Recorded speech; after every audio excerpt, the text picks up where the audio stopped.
Boa tarde a todos e a todas. Na pessoa do Sr. Presidente, cumprimento todos os presentes e os que assistem à distância para ser mais rápida. E vou começar por fazer alguns comentários, enfim, às várias questões que aqui foram levantadas e começo pela Sra. Vereadora Regina Bento. Eu não tencionava falar sobre a questão dos trolls, mas já que me evocou diretamente, terei que o fazer. Eu acho que, acima de tudo, existe num contexto como aqui estamos, elevação e respeito uns pelos outros. E o que eu vejo aqui é sistematicamente uma falta de seriedade e de ética política e profissional. E a senhora acabou de o fazer. Porque, de facto, é não assumir as responsabilidades daquelas que foram as vossas práticas e ações. Porque é isso que está a acontecer no que respeita à questão dos trolls. E agora, cada vez mais percebo, quando ouço constantemente, isto não uma vez nem duas, são constantemente nas obras, de que a obra do sistema de metro Mondego, se fosse com o PS no Executivo, nunca se realizaria. Nunca chegaria a bom porto. E muito menos dentro dos calendários que foram pré-estabelecidos. Um projeto que foi aprovado no seu Executivo, Sra. Vereadora. E a senhora sabe que é verdade. Portanto, quando aprovaram este projeto, sabiam que havia coincidência do sistema do canal, do sistema de metro Mondego, com o sistema dos trolleys. Portanto, o circuito, em grande parte dos sítios, nomeadamente aqueles que acabou aqui de elencar, naturalmente coincidem. E agora, isso pergunto eu, e então? Qual dos dois sistemas é que ia vingar? Se não retirarmos os trolleys, então mesmo que dizer que o sistema de metro Mondego não era praticável, porque os circuitos são incompatíveis, ou está a pensar que é possível ter o sistema de metro Mondego num canal supostamente dedicado e único, com prioridade em cruzamentos, e metemos lá os trolleys com o sistema de antenas constantemente a saltar. Vamos ser francos, vamos ser honestos e vamos ser éticos, acima de tudo ética na política. Eu tenho ética, sempre tive. E, portanto, há que assumir as responsabilidades de quem faz ou de quem não fez aquilo que devia ter feito.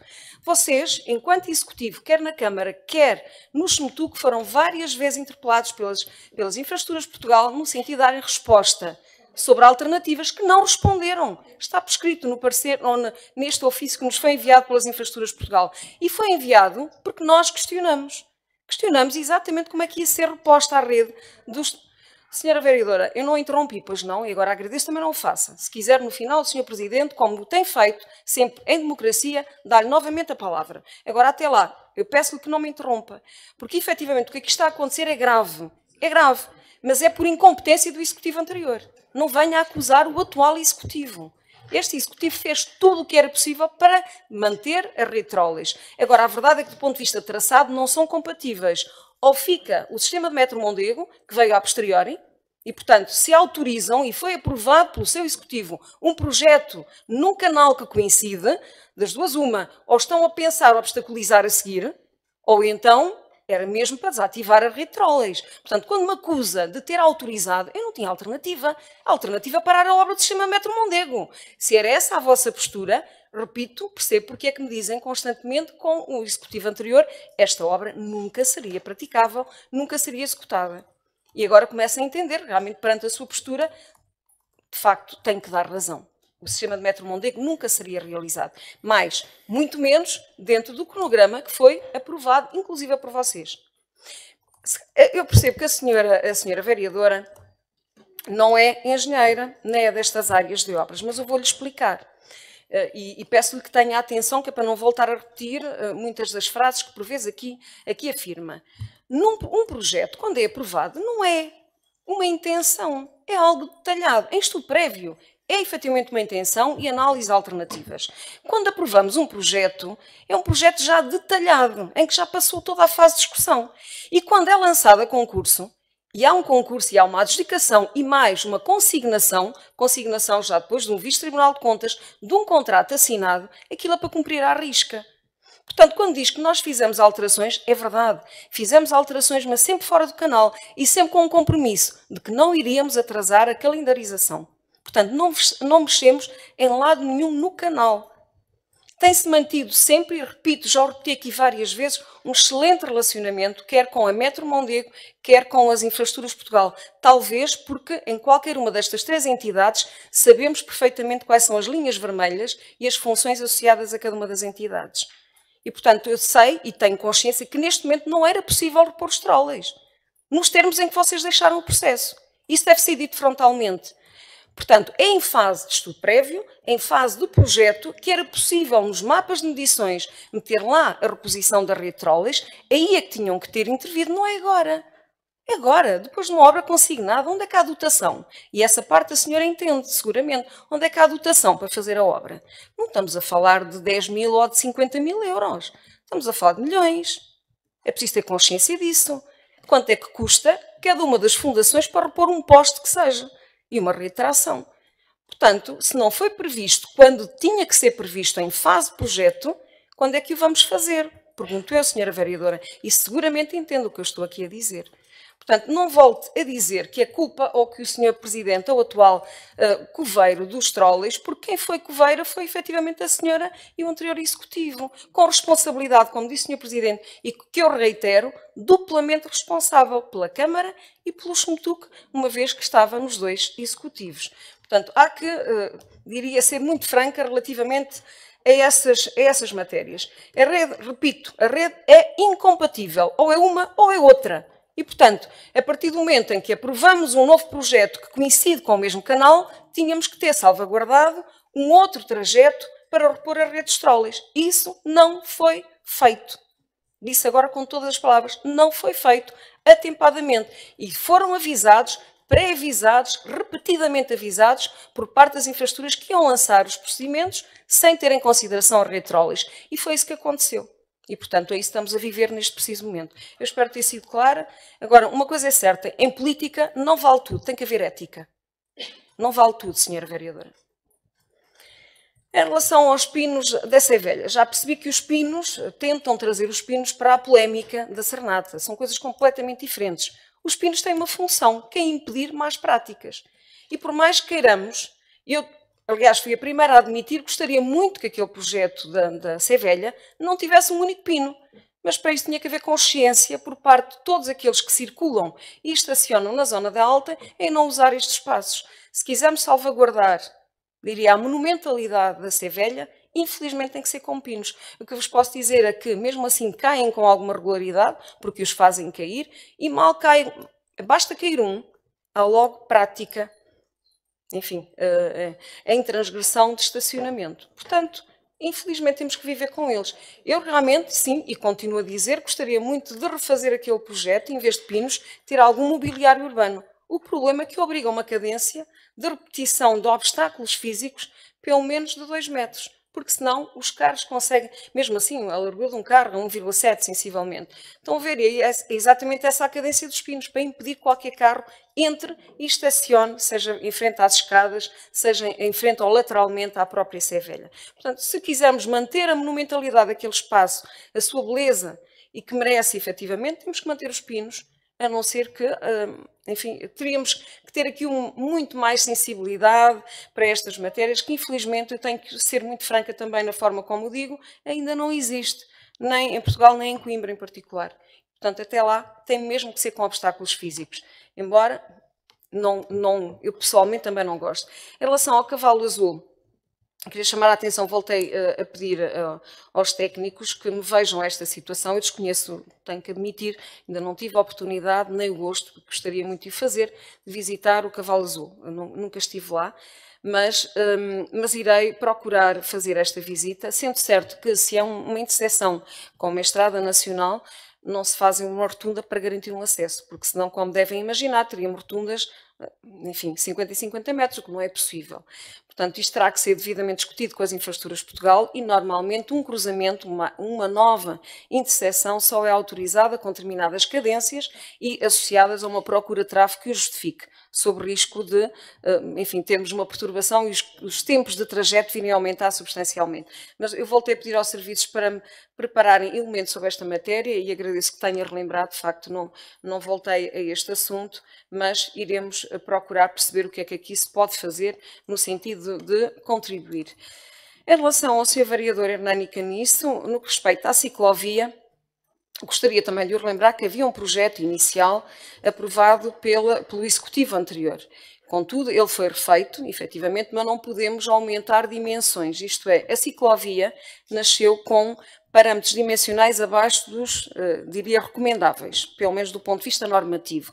Porquê? Porque não há espaço. Se tivéssemos mais espaço, era possível fazer, nomeadamente, ciclovias unidirecionais, uma de cada lado, mas isso obriga a mais espaço. Isso é fácil de perceber. Quando temos os dois sentidos conjuntamente, podemos, enfim, em função do tráfego em cada uma das direções, é possível invadir a via de sentido contrário e, portanto, reduzir ligeiramente a largura da ciclovia. E é isso que acontece. A ciclovia ali tem 2 metros e muito pouco. Enquanto que, quando temos unidirecionais, temos de ter, no mínimo, 1,5 m por sentido, ou seja, 3 metros no global. Isso nem sempre é compatível com o espaço canal que temos disponível. Isso, no caso das estradadeiras, é claramente essa a justificação pelo qual temos uma ciclovia bidirecional. Eu não sou muito apologista, mas face às dimensões disponíveis, ou melhor, à falta de espaço canal disponível em Coimbra, por vezes temos mesmo que recorrer a soluções deste tipo. Estamos ainda numa fase muito inicial de lançamento das ciclovias, e em que eu acho que todos nós devíamos ter algum espírito crítico e colaborar. E no que respeita a isso, senhor vereador, vou dizer que não tem sido muito participativo. Nós tivemos aqui, e continua a estar, sempre em aberto, a discussão sobre o plano de ciclovias, sobre a ciclovia que lançamos também para a Estrada da Beira. Esta não esteve, porque já vinha atrás, limitando-nos a fazer algumas alterações, mas não deixo de colaborar, não deixo de olhar para os projetos na altura em que temos que olhar para os projetos, que é em fase de estudo prévio. Repito, em fase de projeto já não vale a pena. Em fase de projeto é obstaculizar, é voltar à estaca zero. Agora, quando estamos em fase de estudo prévio, que é quando decidimos as características gerais de cada projeto, é que à altura todos nós intervimos e a obrigação de todos tentarmos melhorar, colaborar no sentido de melhorar as soluções em defesa do espaço público e do interesse público. Falaram aqui também em desenvolvimentos urbanísticos para determinadas zonas. Chamo a atenção que estamos em fase de revisão do PDM. Portanto, continuamos à espera de contributos, nomeadamente da vossa bancada, pois, claro, são sempre muito bem-vindos. Portanto, façam-nos chegar por escrito essas vossas sugestões, que serão analisadas de forma construtiva por parte dos serviços técnicos e, havendo, naturalmente, substância nessas propostas, porque não integrá-las. É para isso que existem estas fases de discussão e de consulta pública. Em relação ao viaduto do Gorgolão, Sr. Vereador, deixe-me contrariá-lo, aquilo não é obra e não é responsabilidade da Câmara. É uma obra da IP, integrada no sistema de metro Mondego, que fique claro. Estão sempre a tentar atacar a Câmara em relação a tudo e mais alguma coisa onde temos responsabilidades e onde não temos. Aqui não temos responsabilidade. Temos sim de acompanhar e procurar apoiar. Agora, a responsabilidade da obra não é da Câmara Municipal, é simplesmente das Infraestruturas de Portugal. Se faltam algumas marcações, e é verdade, foi assumido que mais valia abrir mesmo sem marcações do que estar à espera de marcações, o que nem sempre os empreiteiros podem fazer na hora. Eu já lhe vou explicar também porquê, são questões de engenharia e eu percebo que para quem vem da área da medicina não tenha que saber esses pormenores, mas efetivamente foi assumido diretamente pela Câmara Municipal que, face às perturbações que naquela zona temos em termos de circulação, repito, aliás, acabou de falar nela, a Estrada de Eiras está em obras, obrigávamos a um desvio bastante significativo e, portanto, estando o viaduto já em condições de poder abrir, por que não o fazer? Que eu saiba, não tem havido acidentes. As coisas estão relativamente controladas. Falta marcação. Porquê que a marcação não pode ser feita de forma tão pontual? Pode ser feita, por exemplo, os nossos serviços municipais, a marcação de uma passagem pedonal pode ser feita, porque é efetivamente uma marcação muito pontual. De outra maneira, aquilo é feito a quente, tem que ser encomendado, tem que vir uma cisterna com tinta a ferver.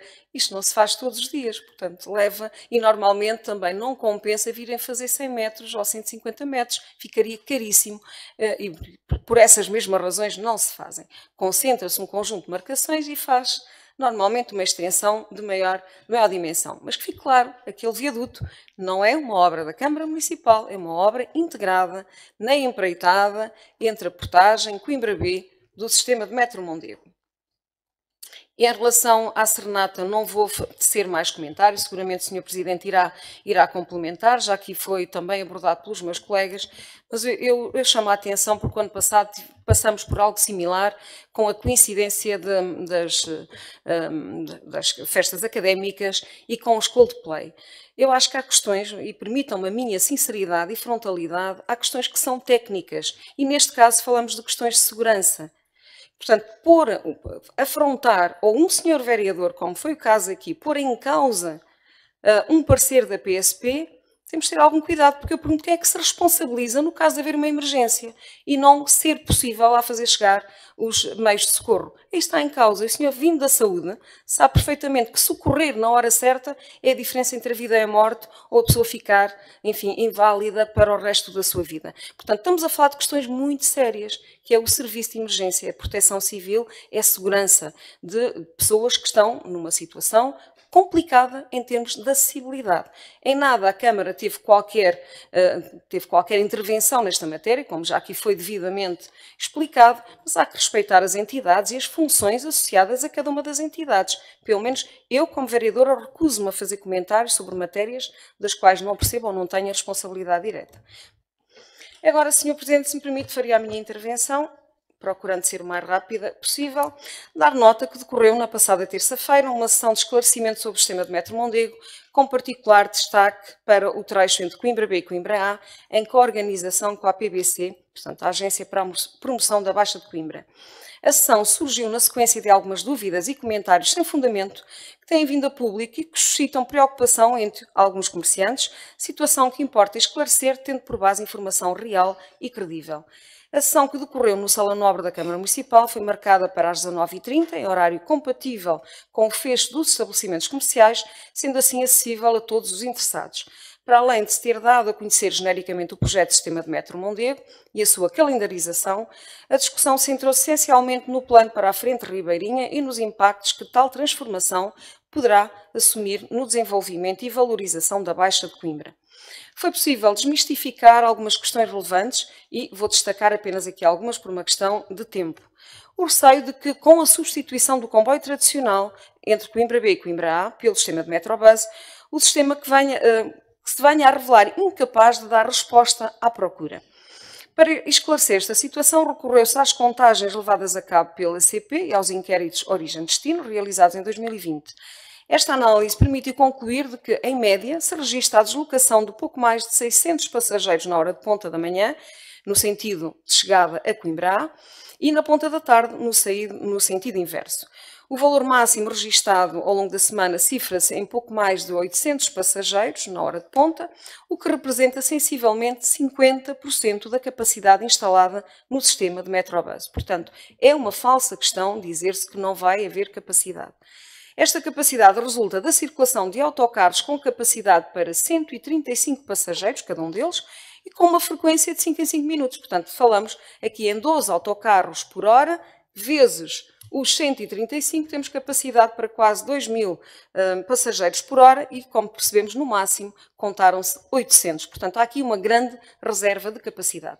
Tratando-se de um sistema com uma elevada frequência e fiabilidade, o serviço oferecido é igualmente elevada qualidade, permitindo minimizar a perturbação associada a qualquer transbordo. Para isso, importa ter presente de que na situação atual, a cadência dos comboios entre Coimbra A e Coimbra B é extremamente variável, podendo variar entre os 5, 10, mas até mais de 30 minutos. Ora, é preciso não esquecer, como eu disse há pouco, que o sistema de metro Mondego oferecerá uma cadência regular de 5 em 5 minutos, tornando assim desnecessária qualquer planificação prévia de viagens. O ganho de qualidade e de flexibilidade das viagens é por isso extraordinária. A ideia de que a maioria dos utilizadores do comboio se destinam à zona da Baixa, pelo que o levantamento dos carris se traduz na penalização da maioria dos utilizadores, é igualmente falsa. Porque aos quais, aliás, uma vez que estes seriam obrigados a fazer transbordo em Coimbra B. Ora bem, os inquéritos OD que foram feitos por parte da CP vieram exatamente contrariar esta ideia. Se as viagens ferroviárias com destino a Coimbra A, Baixa e Alta representam cerca de 2.000 passageiros por dia, e por isso, para se manter o comboio, não necessitariam de efetuar qualquer transbordo, também as viagens com destino aos Olivais, à Praça da República e à Solum, limitei-me a contar estes 3 destinos, representam igualmente um valor equiparável. Portanto, há uns que saem prejudicados, uma vez que insistem em usar este termo. Há efetivamente um transbordo, mas como eu expliquei, havendo Metrobus 5 em 5 minutos, o transbordo tem uma penalização muito pouco, diria, acentuada. Há uma pequena penalização, mas não é acentuada. Há outros que vão beneficiar substancialmente em termos de tempo de percurso, porque ao fazerem o transbordo em Coimbra B, vão diretos até ao seu destino final, o que não acontece hoje em dia, porque têm que vir até Coimbra A, apanhar o sistema de Sumtuque para ir, nomeadamente, até à Solum. A este juntam-se todos aqueles que, já na atualidade, optam por fazer o transbordo em Coimbra B e, portanto, não fazem parte destas estatísticas. Este aspecto sublinha a relevância em garantir no layout de Coimbra B uma boa interligação entre o sistema ferroviário, suburbano e regional e o sistema de Metrobus e também, obviamente, o sistema do Sumtuque. Por outro lado, as dúvidas associadas ao levantamento dos carris. Atualmente, a existência de serviços ferroviários entre Coimbra A e Coimbra B obriga, por razões de segurança, à manutenção de uma vedação contínua entre as duas estações, constituindo-se assim como uma barreira física incontornável. Esta solução traduz-se numa efetiva separação entre a cidade e o rio, aspecto que importa contrariar e, portanto, que o projeto de transformação da Frente Ribeirinha procura contrariar. Com a substituição do meio ferroviário pelo sistema de metro Mondego, para além da profunda requalificação e vivificação urbana de toda a Frente Ribeirinha, a eliminação destas barreiras físicas permite estabelecer uma verdadeira ligação direta entre a cidade e o rio, formalizando diversas ligações diretas, como a Avenida Central, a Rua dos Oleiros, a Rua do Arnado, a Rua Padre Estevão Cabral e outras que, nos entretanto, se vão constituir a título pedonal. Em complemento, também a morfologia urbana desenvolvida reforça esta permeabilidade, contribuindo para a fruição urbana e humanização de toda a Frente Ribeirinha. Chama aqui a atenção que muitos destes prédios terão galeria ao nível do resto do chão, exatamente para garantir uma penetração quase que contínua ao longo da Frente Ribeirinha. A transformação da Frente Ribeirinha agora completamente liberta de veículos automóveis e onde se promove a fruição urbana e a presença humana, peões e ciclistas essencialmente, associada a praças e espaços de estar onde predomina o verde, espaços de sombreamento, alguns quiosques, irá também contribuir para aumentar os fluxos pedonais através da alta e da baixa da cidade e com isso para um maior dinamismo e desenvolvimento económico de todo este espaço.